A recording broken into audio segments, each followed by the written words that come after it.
We're live on a Thursday. I'm Rich Lieberman, the Bay Area Media Pulse, and we are on YouTube.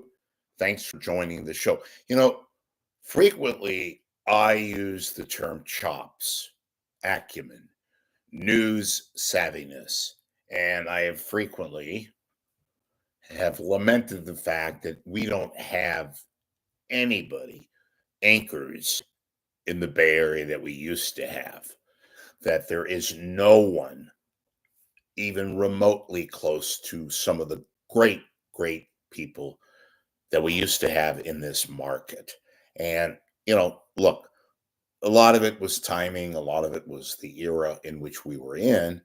But that having been said, it's really regretful and pretty sorry that nobody comes close this day and age. And I've talked about Channel 7 in the past, and I've talked frequently about Van Amberg and Jerry Jensen and then people at Cron and various people, Marcia Brandwin, George Redding, Elaine Corral, Dennis Richmond to a degree at KTVU. And I haven't left out, but I've talked a lot about people that just have this instantaneous kind of a passion, the so-called it factor, as I've talked about also. And I have not mentioned a lot, but about Pixies, various people.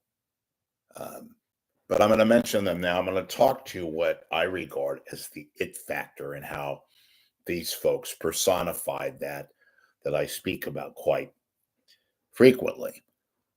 Channel 5, they're now known as CBS News Bay Area, but KPIX used to be owned by Westinghouse, was always a CBS affiliate. Now they are owned by CBS, so-called O&O. But they had Dave Mcelhatton, straight out of San Francisco State, Kate Kelly, good old Kate Kelly from Stanford, who was just outstanding. And I'll get into detail in a second. Wayne Walker, sports anchor, ex-jock, came via the NFL and the Detroit Lions and all that. And Wayne turned out to be a beauty, a gem, just a really fantastic sports anchor. He could do a lot, and believe me, sometimes he could do a lot under, shall we say, unusual circumstances. I'm chuckling because those of you who kind of get what I'm alluding to know what I'm speaking of without speaking, but maybe I'll talk about that pretty soon. And I don't want to leave this person out, and that is Doug Murphy. And Doug Murphy is, unfortunately, we lost Doug about it's been over 15 years now, in his home in Lafayette, a house fire and all that. And I'll explain the connection between Doug and Kate Kelly, a story that I may have told here. I know I wrote about it, but a lot of people don't know about it. But let's just go individually. Yes, it was quite a time. And Dave Mcelhatton was about as nice and professional and Walter Cronkite-ish as you can get. Just, you hear this, it's almost like a cliche. He's a real nice guy, or she's a real nice gal. Dave Mcelhatton was just as friendly as all get-go, professional with a capital P, gentlemanly, and he was a great newsman. He started out native Bay Area guy, went to San Francisco State, was involved at KCBS Radio for years and years and years, and then went to Channel 5 and became the legendary guy that his legacy will always carry. And Mcelhatton was, I'll keep another phrase that I use, old school and it factor and passionate and interesting, sense of humor. He was fantastic. Man could just do whatever. Great storyteller. He was different. He wasn't just read reading from the teleprompter. There was explanations that needed to be explained. Mac would do it. It was just a wonderful person to be around. I had a chance to meet him, and very humble, very together, had chops, the whole Megillah. Just what we had, we took for granted, and that's a damn shame. Kate Kelly. Well, have a lot of regards. Kate is still living amongst us. Her real name is Kate Supple. She's a Stanford grad, big Bay Area family. She worked with Mcelhatton, and she was elegant. She was graceful. Fact, speaking of grace, Kate Kelly was often, it was often stated that Kate had a very, very precise resemblance of Princess Grace. Think about that. And she did. And Kate was not only beautiful, but she commanded the screen. She too had news chops and it factor personified, the whole nine yards. She had a sense of humor, very, very graceful, very much the same off the camera, too. Now, and of course, Wayne Walker, the sports guy. Wayne was terrific and just a complete professional and was able to do the job sometimes under somewhat difficult circumstances on his own part. Let's just say Wayne liked to live life. I'll just leave it at that. Maybe one day I'll tell the specific stories, but some of you already know, so be my guest. But back to Kate. Well, Kate was working at Channel 5, and along comes this guy that nobody had thought of with any kind of valor or anything like that, just shows up. They got him from somewhere back east. Guy by the name of Doug Murphy. And Doug was at first a weekend anchor and did sports. But soon he would do also, and he could, and that was one of the reasons why he was so terrific. He could also do news. And boy, was he talented, folks. Those of you that saw Doug Murphy give us the news and the sports, he was that talented a guy. He could also go in the field and report. Doug had street sense. He knew a lot of people, knew a lot of cops, knew a lot of San Francisco cops and Oakland cops. How did I meet Doug Murphy? Which I did. I met Doug at a really beautiful place in Oakland, up in the Rockridge area, a tavern, if you will, the old-fashioned watering hole, King's X. And Doug also liked to live life.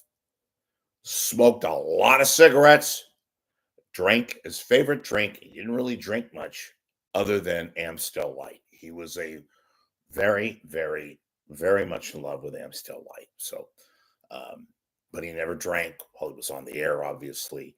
He was quick and careful not to mess himself up when he was about to go on the air. I can say that 100%. I know it. I was there.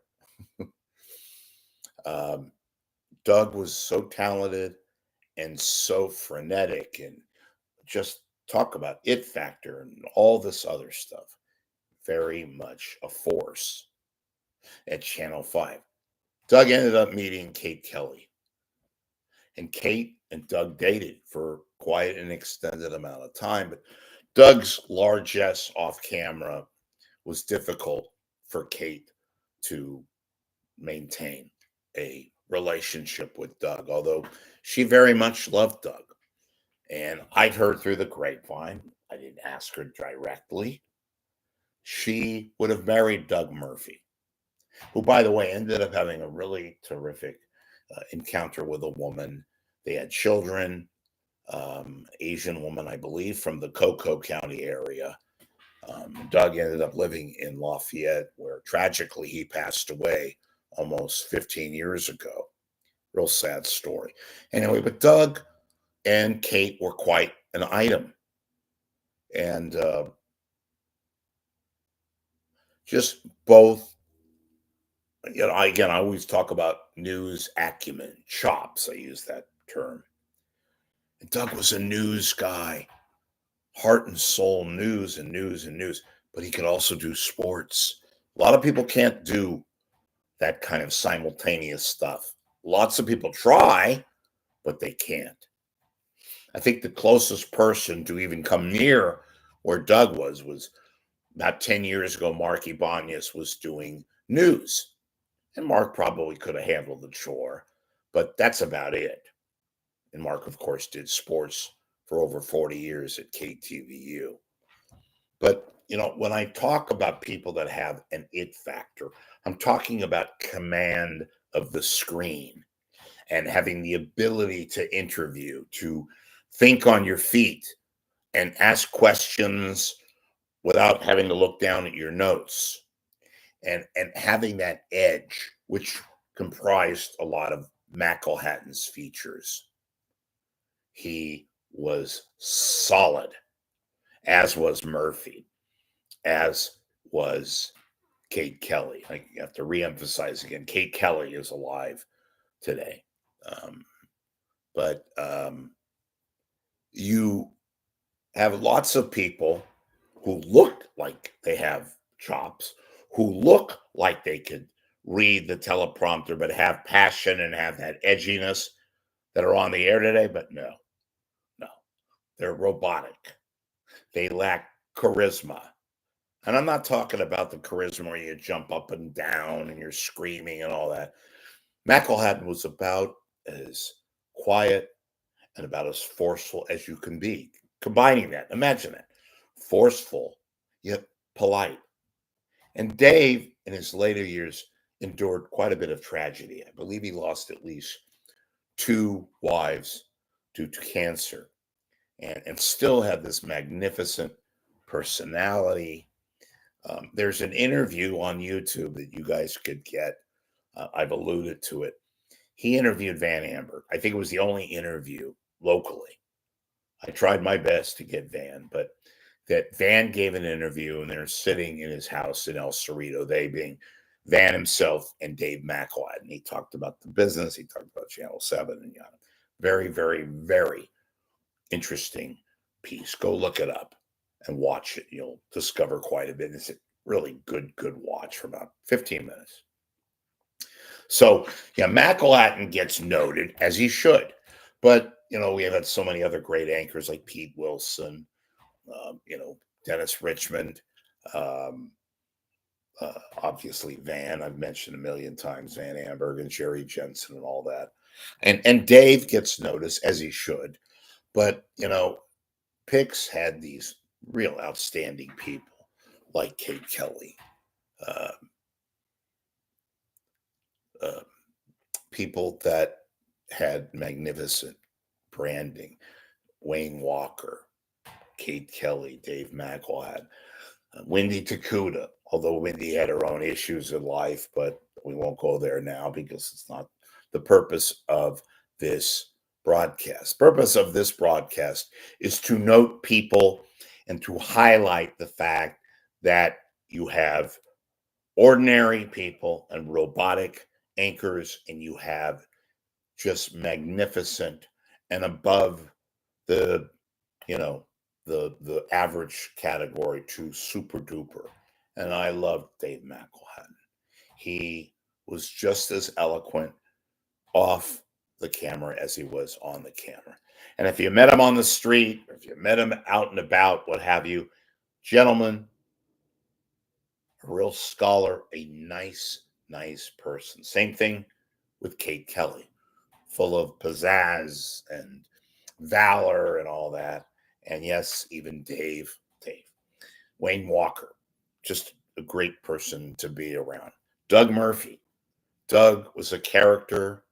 I'll always remember him as a good friend and as somebody that if you needed something, if you needed somebody to speak to and talk shit, just hang out, Doug Murphy was always there for me, a good man. I miss him every day and wish we had more and more people like Doug Murphy around to watch and Mcelhatton. and Miss Kate Kelly and all that, Wayne Walker. Those are the people that count. Those are the people that have that look. Yes, that presence. And yes, yes, and yes. The it factor personified.